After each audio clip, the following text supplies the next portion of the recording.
Okey, salam dan selamat tengah hari semua. Bersama dengan kami lagi Naratif Malaysia dalam program Audiosia dan video yang kami laksanakan sekarang ni. Dalam siri Audiosia Naratif Malaysia ni, kami membincangkan tentang perkembangan dan pembangunan sains sosial di Malaysia dan juga berjumpa dan membincangkan perkara ini bersama sarjana-sarjana dan ahli-ahli akademik yang berpengalaman di lapangan. Jadi pada hari ini bersama kita adalah Profesor Syamsul Amri Baharudin. Beliau sekarang pengarah di Institut Kajian Etnik dan juga sedikit latar belakang Prof, izinkan kalau saya boleh gunakan, kalau kita melihat akademik dalam kerangka bangsawan, Prof daripada keluarga bangsawan lah kan. Prof dalam guru-guru Prof, ahli-ahli akademik yang ahli sains yang sangat terkenal dan sangat berpengaruh, dan kemudian Prof sangat juga mainkan peranan yang penting membangunkan institusi di UKM dan juga di negara, contohnya institusi kajian Occidental, Institut Atma, pernah sekali menjadi pengarah di sana, dan kemudiannya bertukar gelanggang ke Institut Kajian Etnik yang beliau merupakan pengasas dan juga pengarah. Jadi sekitar bidang Prof Syamsul sekitar negara bangsa, nasionalisme, Islam, moderniti, kolonialisme dan juga tentang sosiologi pembangunan dan juga budaya dan identiti ya. Jadi terima kasih Prof kerana sudi bersama kami pada hari ini. Dan mungkin kita boleh mulakan, saya ingin bertanyakan Prof. Prof sangat sudah melakukan banyak kajian dan merantau, kalau boleh guna perkataan itu, merantau di banyak tempat dan lapangan. Saya ingin bertanyakan Prof, kalau Prof merenung kembali atau melakukan satu reflection, lapangan mana yang sangat bagi Prof terkesan sekali, kalau memikirkan balik, yang paling terkesan sekali, terasa sekali, dan kalau orang menggunakan perkataan memorable bagi Prof, mungkin Prof boleh berkongsi dengan kami. Saya dididik dan dibesarkan dalam bidang antropologi dan sosiologi. Jadi saya melihat semua disiplin ini adalah metodologi kan, cara untuk membuat kajian, melihat masyarakat. Begitu juga dalam sains, physics, chemistry, these are all methodologies to study the physical aspect of natural world. So oleh kerana dibesarkan dalam bidang antropologi dan sosiologi, maka soalan-soalan yang saya tanya mengenai alam sekitar kita ini dari segi sosial dan juga fizikal berkait dengan cara-cara antropologi dan sosiologi bertanya. Jadi dalam antropologi yang paling penting adalah comparative studies.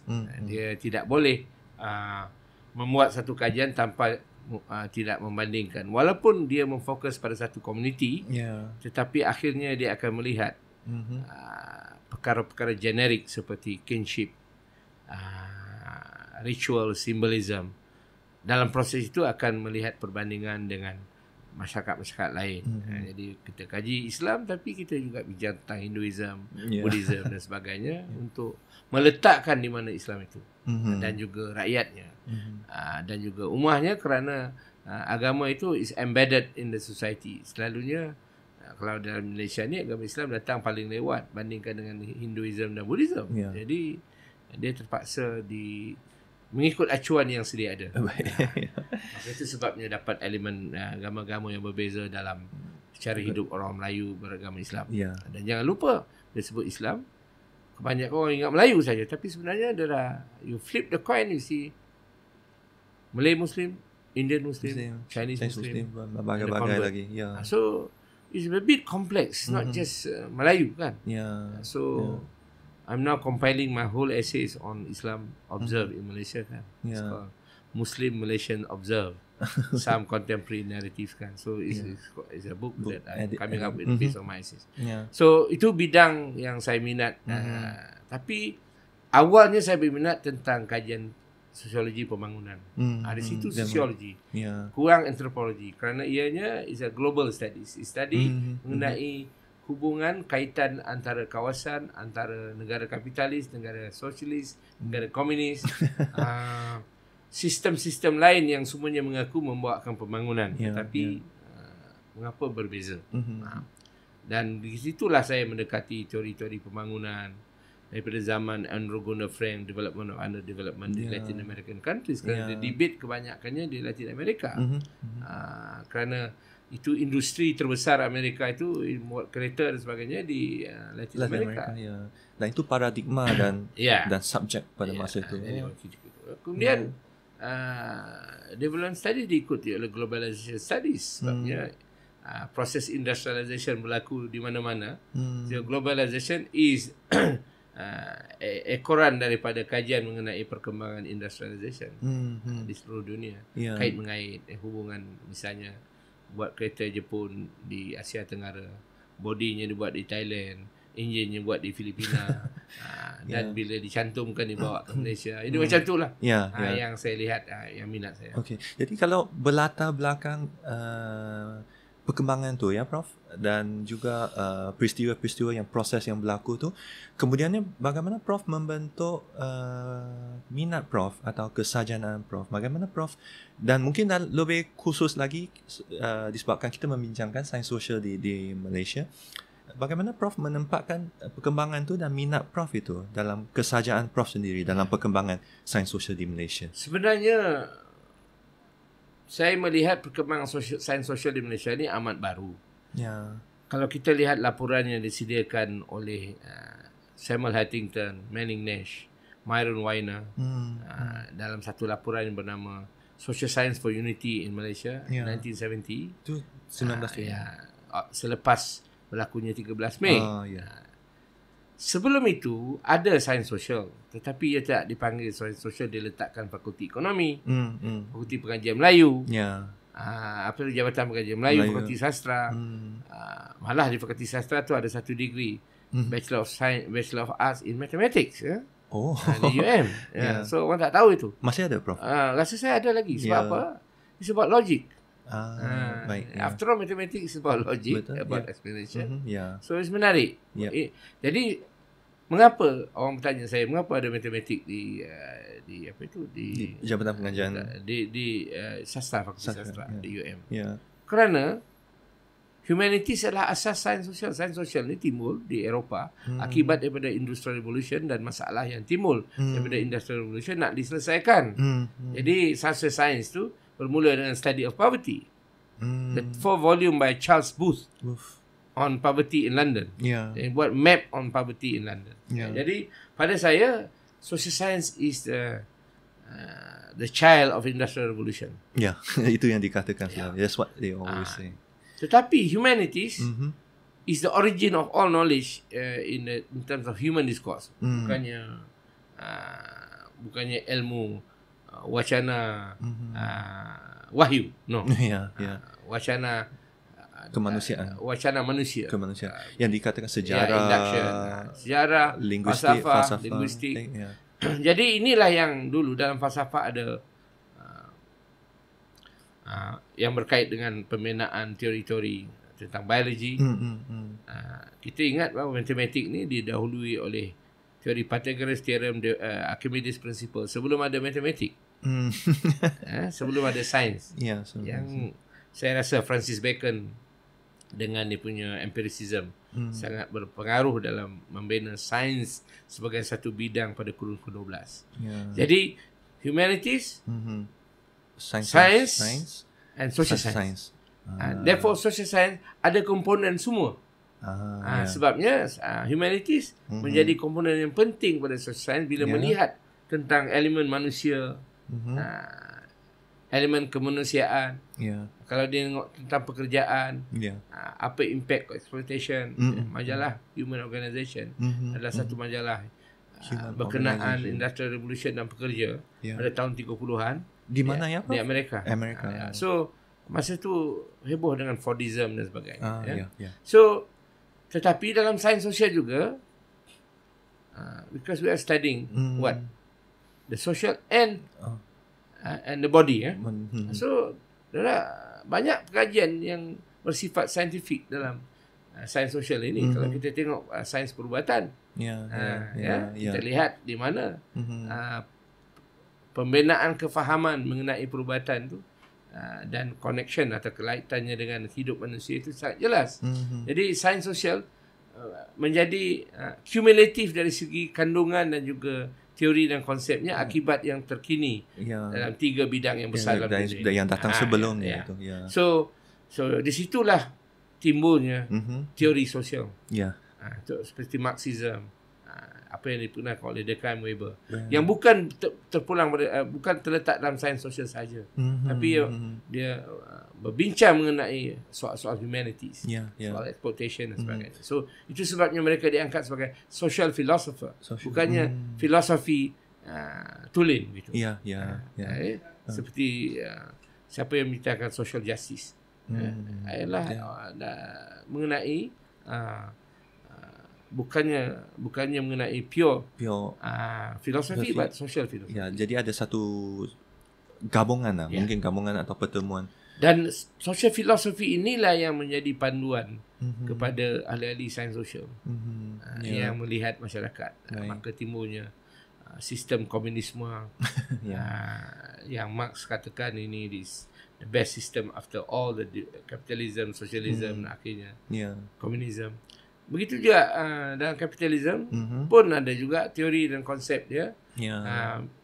Kita lihat Max Weber melihat stratifikasi sosial lain daripada Marx, berasaskan kepercayaan, berasaskan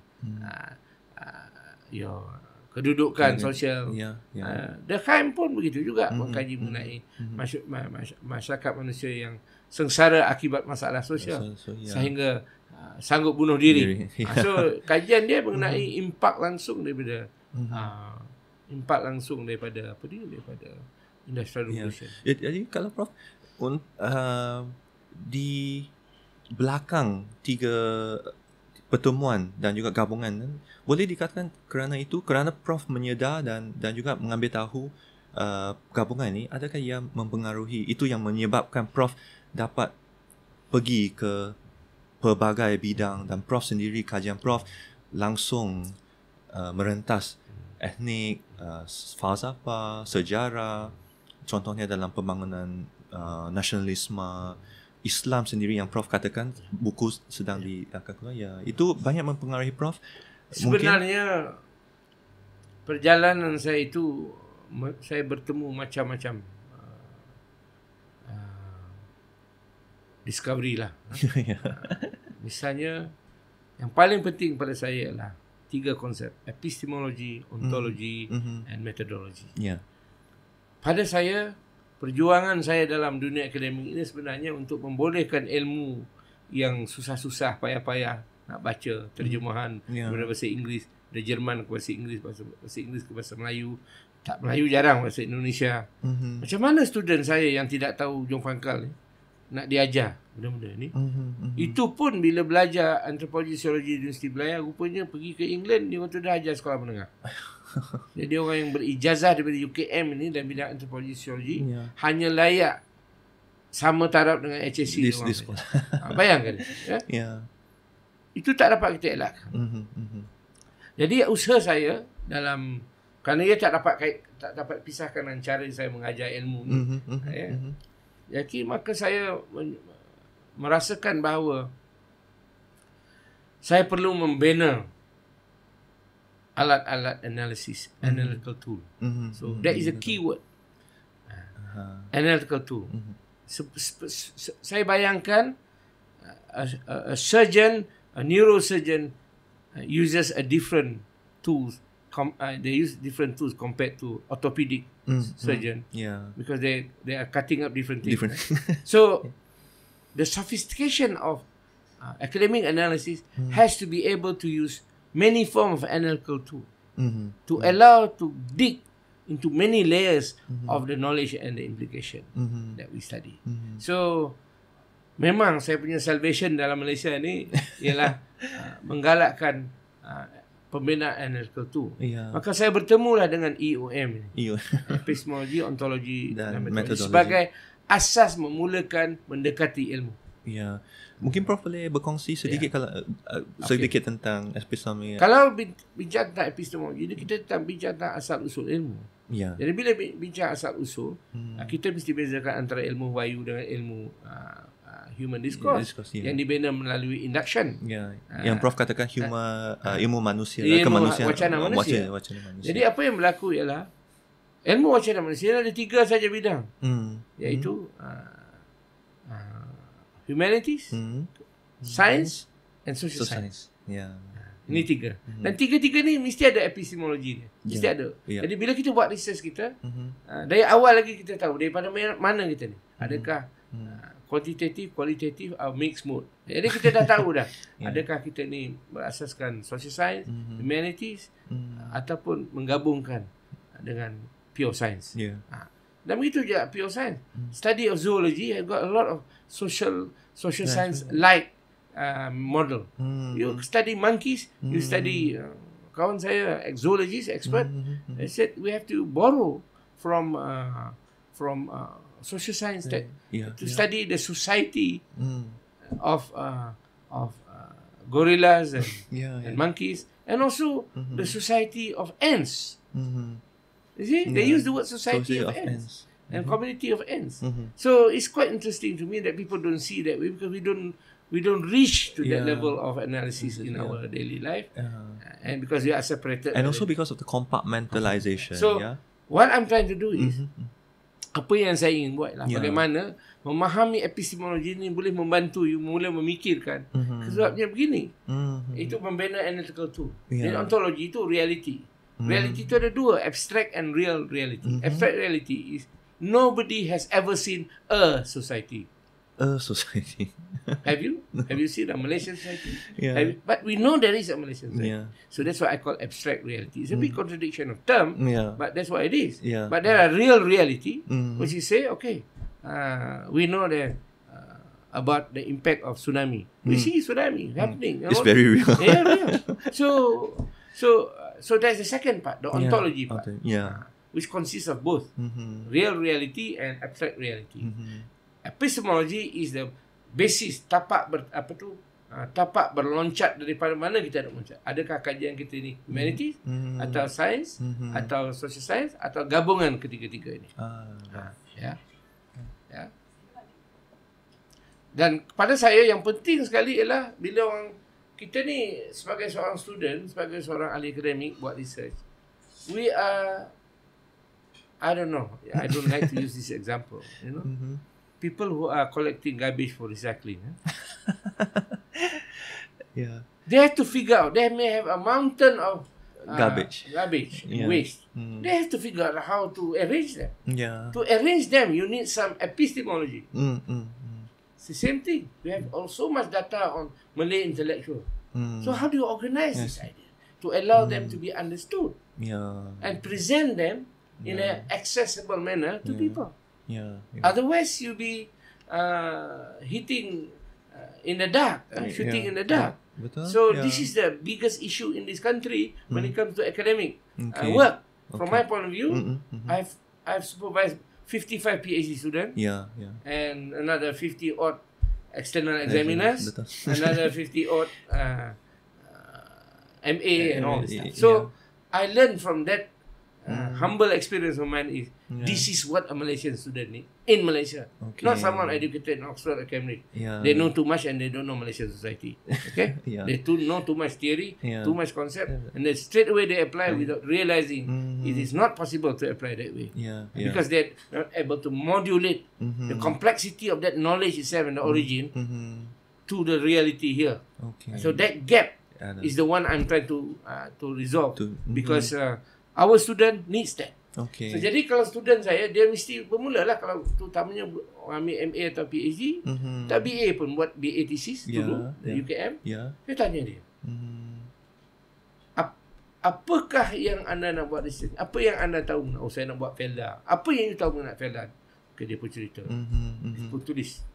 Dia macam mana you nak analyse ni? Itulah tu yang susah ni, semua relevan. Kalau dia tahu EUM, you nak buat social science ke, you nak buat humanities, you nak kaji tentang psikologi orang Felda ke, ataupun you nak kaji mengenai mitos Felda ke. Ini Felda is a modern new organisation. Construct, And yet it is embedded in a whole realm of Malay understanding of society. Hierarchy and stuff. Religion. So how? What is the nature of collectiveness in Felda? Is the same as a Malay kampung? No, I'm not quite sure.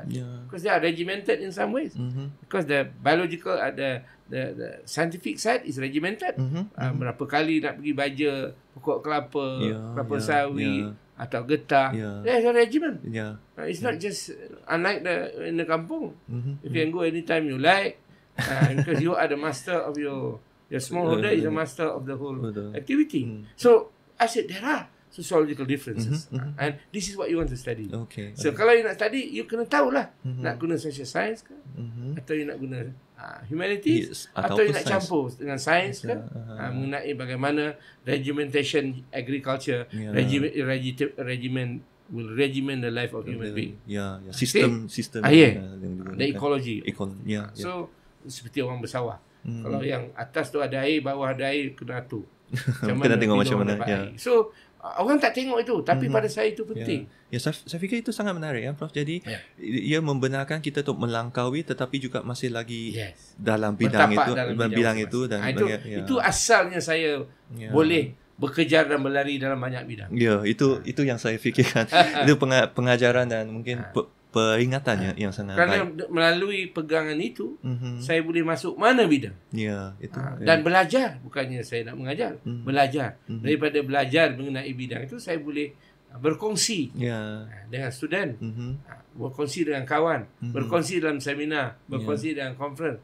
Itu sebabnya kadang-kadang ada ketikanya saya tidak mau pergi seminar itu kerana saya tahu saya tidak boleh beri apa-apa baru untuk itu kerana sudah dibincangkan ataupun orang itu tidak menerima hal-hal baru ni, dia tak tahu itu epistemologi apa, ontologi. Jadi saya tidak mau menunjukkan bahawa saya ni pandai sangat kan.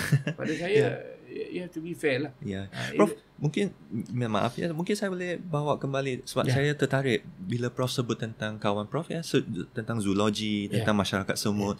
Kalau melihat dalam konteks yang lebih contemporary, jika boleh kita berbincang sedikit tentang mungkin sekarang seperti COVID Mungkinkah Prof rasa ini menunjukkan betapa pentingnya untuk melihat atau orang yang dikatakan multi-dimensional view of an event, iaitu bukan sahaja sains tapi dari lihat aspek ekonominya, dari aspek sosialnya. Apa pandangan Prof? Mungkinkah itu menunjukkan betapa pentingnya? Saya melihat COVID ini dari basic anthropology. Basic anthropology. Because anthropology studies the social and the biological. So you cannot but study the biological of the human being, but we leave them behind. We only focus on the social all the time. Ini isunya yang masalah. Dalam disiplin sosiologi, antropologi, masalahnya ialah sepatutnya kita kaji dua-dua, social and the medical. I mean the biological. Di Malaysia tak ada biological anthropology. Belum lagi. Belum lagi. Sebabnya tradisi di Amerika Syarikat ada. Di Amerika Syarikat ada forensic anthropology. Jadi lain. Tapi di England archaeology dan biological anthropology ialah di faculty medicine. So tradisi negara-negara kolonial ini menentukan bentuk antropologi sosiologi yang saya diajar di Universiti Malaya. Jadi dan juga di Australia. Jadi dengan sendirinya fokus saya dan juga rakan-rakan kebanyakan on the social. Tetapi COVID, tapi saya tahulah, faham. Saya melihat sosiologi of illness and all this kan. COVID ni sebenarnya ada mengenai dua aspek manusia, iaitu biologicalnya dan social. What we see in COVID is how the biological is impacting the social. At the individual level, at the family level, and at the community level. All the three. Even bahkan di maaf Prof, di peringkat nasional dan antarabangsa sekarang. But I go back to sociological imagination. So C. Wright Mills says there are three elements that you have to look at when you study society across the world. First, the individual. Second, the family. And third, the community. Yeah. And then from there comes the society and so on and so forth. But these three building blocks must be there. So when you see COVID, that's why we look at PKP. What is it? It's about the controlling the three. The individual, the family, and the community. The community. We always forget the family. We always forget the family. And that's why I'm looking forward to meeting these people studying about impact of family in Malaysia. Because we don't even map the kind of family we have in Malaysia. What type of family? Blended family? Extended family? Nuclear family? What type of families we have? And we talk about social problem in Malaysia. Where is the origin? I said it's family. It cannot be anywhere else. Somebody is a son of somebody else or daughter of somebody else. So I think this is what people don't understand. So and anyway, we always tinggalkan family. We always tinggalkan family. So I'm very sad lah, because I think a lot of issues in Malaysia are family based. Okay. Dan Prof, so dan kemudian kita bergerak ke depan, dari belakang ke depan. So contohnya kalau kita berbincang balik tentang EOM yang disebutkan Prof, saya tertarik dan saya rasakan sangat penting mungkin untuk berkongsi dengan yang penonton dan kawan-kawan. Prof, kajian Prof tentang negara bangsa atau negara idaman. Bagaimana EOM ini mempengaruhi atau memberi satu kerangka untuk Prof memulakan dan juga untuk merincikan konsep ini yang pada pandangan saya sangat penting. Saya bermula dengan ilmu kolonial, bukan mengenai nation state. Ilmu kolonial itu saya ingin memahami bagaimana kategori-kategori mengenai masyarakat ini dibentuk. Itu saya kaji mengenai ilmu kolonial. Daripada situ saya dibawa kepada census studies. Hari ini census dilancarkan. 7 hari bulan 7. Census tahun 2020. 10 tahun sekali kan? Padahalnya asalnya pada 1871 di Street Settlement. Dah berapa tahun? Lebih pada 200 tahun lah rasa saya. Jadi social categories, saya bertanya. Sebenarnya yang menimbulkan isu ni ialah bila saya buat research di Kuala Selangor, saya buat PhD saya kan. Satu kampung tu 10 nama, tapi dalam dokumen yang berbeza. Mengapa? Bukit Cerakah nama ni, tapi Bukit Kucing, so semua ada nama. Mengapa? Saya tanya pejabat daerah, dia pun tak tahu. Saya tengok rekod tunjukkan nama tu ada. Tahun ni 21, tahun ni tahun 58 baru diperkenalkan Bukit Cerakah. Mengapa? Jadi saya akhirnya saya tahu bahawa pengkategorian ini datang daripada pejabat daerah semasa kolonial yang memberikan nama pada tempat yang tak ada nama. Orang tak ada duduk situ. Masa tak ada duduk situ namanya Bukit Kucing. Pasal apa banyak kucing? Sesuai. Anggapan saya lah. Bukit Cerakah dia lain pasal banyak buah-buahan. Cerakah tu jenis buahan. So menarik pada saya bagaimana nama ditukar. Siapa yang membuat nama ni? Pejabat daerah. Apa peranan pejabat daerah? Itu unit yang paling kecil dalam pemerintahan kolonial. Pemerintahan kolonial sangat menarik. Yang tinggi sekali dia sultan dia kekalkan, yang bawah sekali penghulu dia kekalkan. Tengah-tengah dia punya. Dan itu mungkin barangkali yang paling sentral dan penting. Jadi pada saya itulah mulanya saya berminat tentang ilmu kolonial. Daripada situlah saya tahu bahawa a society's history, a society is built and the history is built and the territorial is built on colonial knowledge. So the notion of nation and state is the construction of colonial knowledge. When is the construction of colonial knowledge? Why is it in formerly colonized country? There's always a state, but there's no nation. Why? Because the British never encouraged us to be a nationalist. They put you behind bars. Because nationalism is dangerous. It's antithesis of colonialism. So that's why we never had a nation, but we have a brilliant state that looks after everything. I mean, you may someone may hate Malaysia or like Malaysia, but they still carry the Malaysian passport. Yeah. See, this is the beauty of that state. the So state. we have a state, but the yearn to have a nation is always there. Why? That's why the struggle. Why do we have Islam in our IC? Why do we call it bangsa Malaysia saja? Mengapa ada Melayu Cina? Ada Cina semua. Because we are now into an entity, a physical entity. Yes, country must have territorial citizenship and law. Law. Yeah. So territorially we are under one territory, but why are we so many different? And why don't we have one name called Malaysian? Ini timbul isu. Sampai sekarang anak-anak muda masih lagi mempersoalkan. Yeah. But for me, that is part of the struggle to have the Malaysia that we want. Negara idaman. Nation of intent. Yeah, that is Prof how I katakan. come about, because I have debated this once with Ben Anderson in Copenhagen in 1993, because there was a conference organized by a project organized by Sten Tønnesen, a professor in Oslo, and Hans Antloff, professor in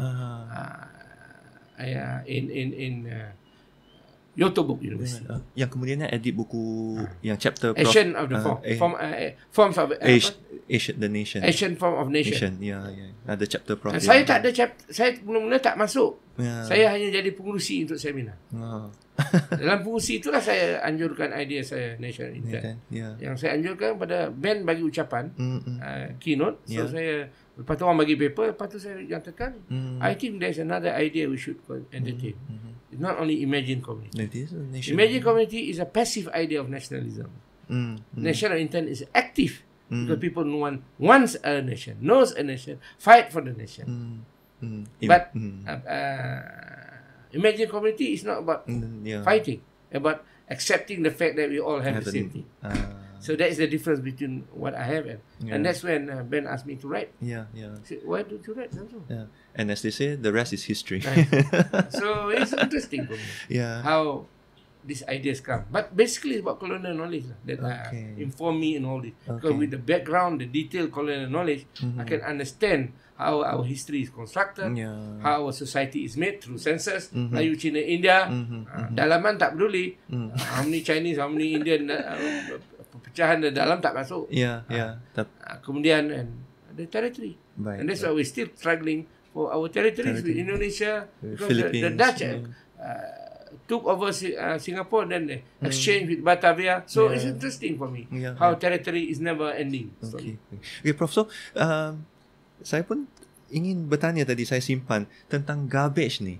Tentang garbage, saya rasa sangat menarik dengan Prof mengatakan bahawa ada satu seakan bukit sampah. So saya ingin bertanya Prof, di kala sekarang ni masyarakat Malaysia ni kan, yang dengan pelbagai bunyinya, dengan isunya, jadi sebagai Prof melihat ke depan, bagaimana boleh Prof membantu kita dan terutamanya sarjana muda dan ahli social science barangkali untuk, as they say, to sieve the garbage, to clear the garbage. Bagaimana Prof merasakan? Saya dah perkenalkan 2 tahun lalu, tapi tidak didengarkan sebab kita heboh dengan perkara-perkara lain. Saya membaca dan melihat satu konsep yang kita kena gunakan di sini untuk boleh melihat semua perkara di Malaysia. Kita telah bergerak daripada diversity, the old diversity, to a new form of diversity. This new form is called super diversity in Europe. Ada buku dan tulisan banyak ditulis, iaitu berasaskan bombing di London 2005. They did research, they discover 100 odd linguistic group in London. Baru dia sedar. Di Malaysia saya tak panggil dia super diversity. Saya panggil dia aneka kepelbagaian. Kerana aneka is perkataan yang lebih tepat daripada super. Super diversity tu seolah-olah mengatakan diversity tu tak super. Hanya super diversity yang super. It's not true. It's not about super. Superman. No, it's not about Superman. It's about the variety of diversity. Itu dah kata Melayu. Aneka kepelbagaian tu jauh lebih baik daripada super diversity. Dan lebih tepat lagi dalam keadaan Malaysia. Apa dimaksudkan di Malaysia? Kita sekarang ni dalam bahasa biasanya, COVID telah mendedahkan dengan lebih jelas bahawa adanya pekerja asing di Malaysia mendatangkan kesukaran dan bahaya. Ada yang haram, ada yang halal. Ada pun. Jadi super diversity ini, aneka kepelbagaian ini ditimbulkan oleh kerana keperluan ekonomi dan perubahan politik, ada Rohingya dan sebagainya. Jadi orang Burma sekarang bukannya orang Burma. Orang Burma ada Chin, ada Rohingya, ada Karen. So it's not one. So it's Nepalese. So it's Indonesian. Tak boleh kata dia Endon. Jawa lain. Dia berbagai juga. Dia bergaduh dengan orang Madura. Mengapa? Kaki gaduh Madura. Dia kata. Crime banyak Madura. So pada saya, this is the new thing that we have, that we haven't been able to handle. Theoretically, conceptually, social science in Malaysia haven't handled. Haven't touched. discussed. We always fall back on the old diversity concept. CIMB, Cina, India, Melayu, CIMB. So that is the latest one that we have to take care of. Why I said that? Kita tak ada public policy nak handle orang asing yang haram ni. Kalau siapa, dia orang masih lagi pergi toilet, dia orang minum air, pergi sekolah, anak dia. How do we handle these people? Dia tak bayar cukai. Itu sebabnya bila orang bincang anti GST tu tak pandai. GST tu termasuk, kalau orang haram ni, dia tetap belanja beli beras di Malaysia. Jadi for me, GST is more suitable for aneka kepelbagaian masyarakat in super diversity. Why? It's based on not in income, based on expenditure. Purchase. So dia akan belanja walaupun dia penduduk haram di Malaysia, dia kena beli beras, dia kena beli itu, beli makanan.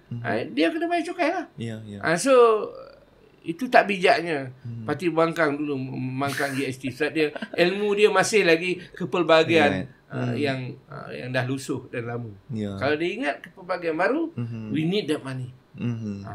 Kerana kita pun perlu pekerja itu, ramai orang kita tak buat kerja itu. Jadi oleh kerana kita perlu kan, jadi macam mana kita nak cokai dia orang? Tak boleh. Jadi tak ada hujah tu ketika saya seorang yang berhujah. Lepas tu dia kata saya menyokong BN lah macam-macam kan. Saya melihatnya dari segi praktikal. Jadi kalau kita tidak ada kemahuan dan kemampuan ilmiah itu, jadi polisi kita akan terikat kepada diversity atau kebagainya lama. Dan kemudian tidak dapat mengikuti perkembangan terbaru. Dia tidak inklusif lah pada saya. Inklusif dia termasuk siapa yang duduk di Malaysia ni mesti diberi peluang. Kerana dia juga menyumbang. Menyumbang dari segi secara haram, secara halal, tapi bangunan Kuala Lumpur tu siapa yang buat? Itu saya tanyakan begitulah. Jadi kepada policy maker melihat saya ni menggugat cara kita berfikir. Saya kata the whole research organisation in this country has to be changed. Dan itu diharapkan mungkin Prof saya sedang buat di institut ni. Lakukan dan akan ada satu bidang itu di institut ni, kluster namanya Migration and Super Diversity. Dan barangkali itu tema yang ke depan ni yang patut kita itulah dia. So itulah satu ruang baru dalam sains sosial di Malaysia yang belum diterokai. Baik. Okey, Prof, saya fikir kita terima kasih banyak Prof. Masa sudah tidak mengizinkan, tapi mungkin ada waktu lain dan peluang lain kita dapat berbicara dan berbincang. Jadi izinkan saya untuk berterima kasih banyak kepada Prof Samsul kerana berkongsi pendapat, dan saya fikir sangat membantu untuk kita melakukan kajian ke depan. Terima kasih semua dan terima kasih.